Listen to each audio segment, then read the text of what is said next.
Saya berkomunikasi dengan siapa ya? Nama saya, panggil saja Wiryo. Wiryo. Benar. Iya, Mbah. Seperti pertanyaan saya yang tadi, apakah kalian sedang tersesat? Jika memang iya, saya dapat menunjukkan jalan agar kalian bisa keluar dari tempat ini, manusia. Tidak, Mbah, kita tidak lagi tersesat.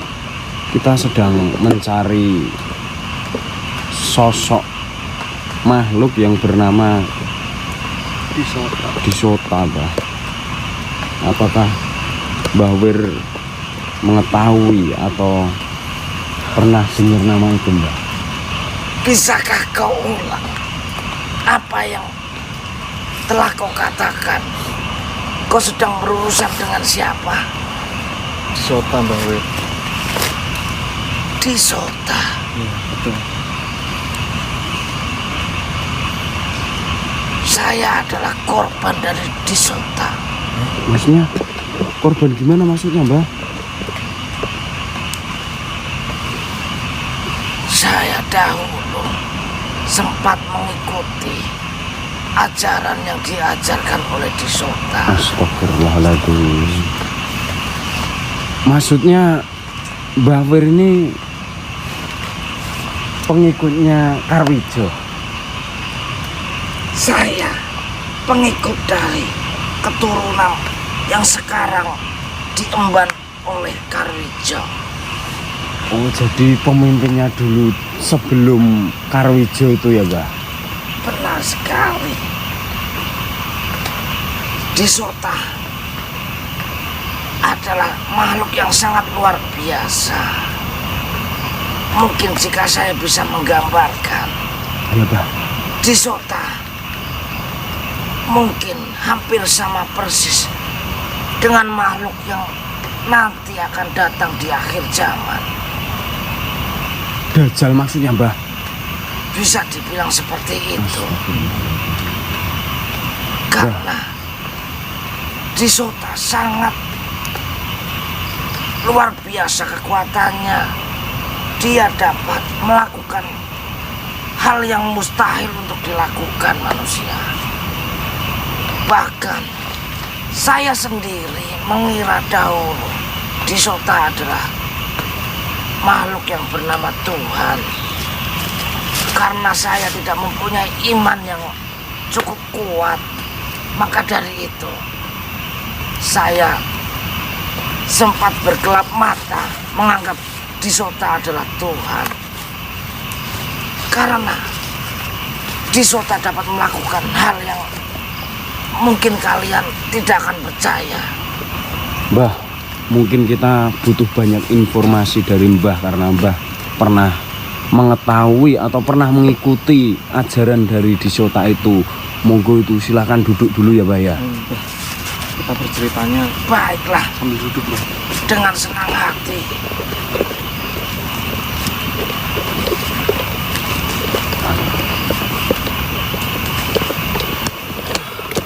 Itu sebenarnya cerita awal mula Disota atau ajaran dia itu seperti apa, Mbak?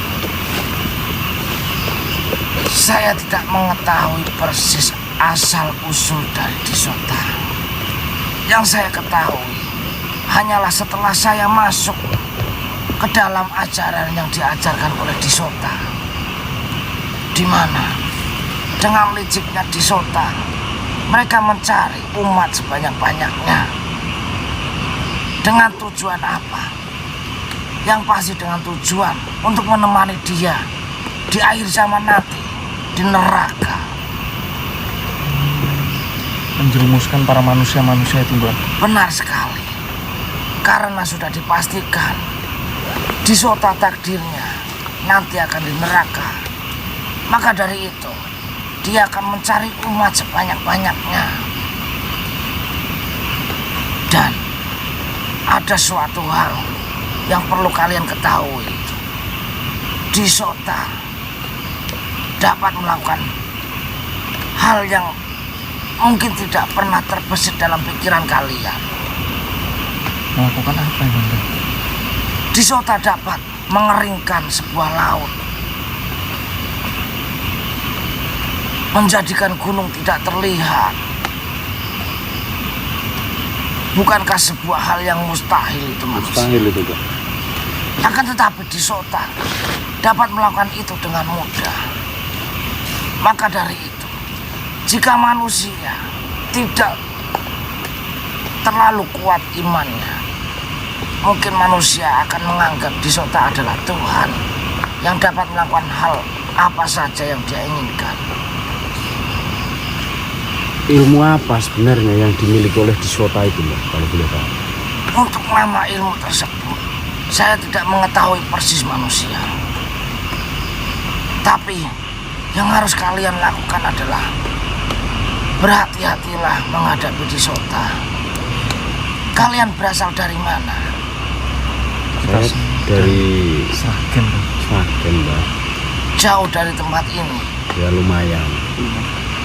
Ya karena kita mendapat amanat untuk, ya katanya di sini ada penyelewengan yang kurang bener gitu, kita disuruh ke sini gitu, Mbak.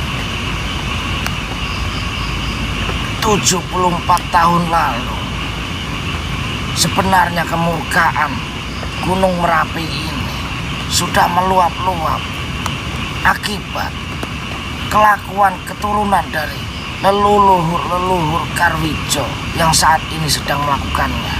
Karwijo itu yang keberapa itu, Pak? Jika tidak salah, Karwijo adalah keturunan yang ke-54. 54. Benar sekali manusia. Udah ratusan tahun ada, Mbak, itu. Di mana rata-rata yang mengemban tugas ini berumur 70. Kalian hitung saja, sudah berapa keturunan dan sudah berapa lama tahun yang sudah melakukan hal ini. Dan kemurkaan Gunung Merapi ini sebenarnya sudah akan meluap sejak lama. Apakah itu benar-benar ini, Mbak, membutuhkan tumbal-tumbal seperti itu juga ritualnya Karwijo itu? Benar sekali manusia. Tumbal seperti apa, Mbak, kalau tumbal?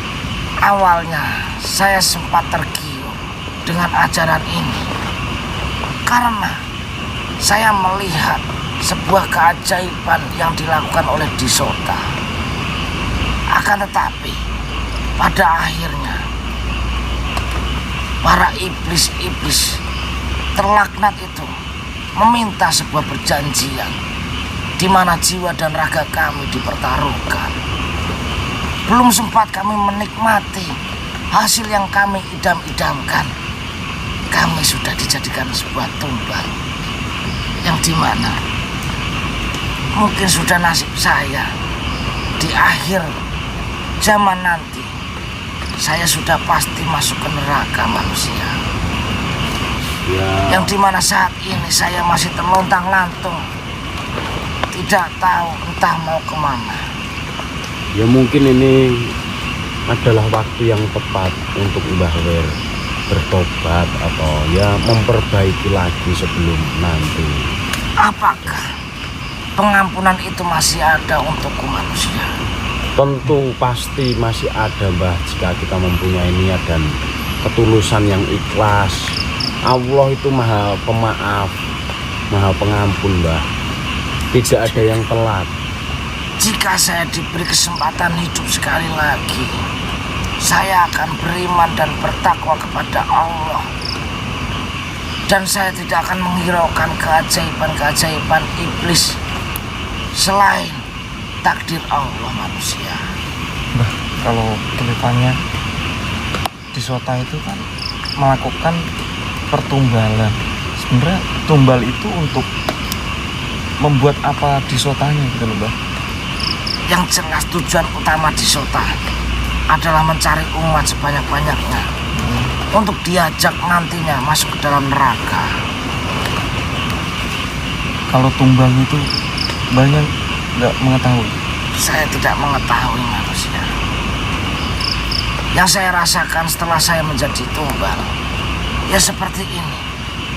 Saya hanya terlontang-lantung di tempat yang mungkin seharusnya bukan tempat saya ini manusia. Atas dasar apa kalian ingin melawan Disota? Ya karena kita mengetahui bahwasanya kegiatan Disota itu sudah melenceng dan mengatasnamakan agama itu adalah suatu kesalahan yang sangat besar.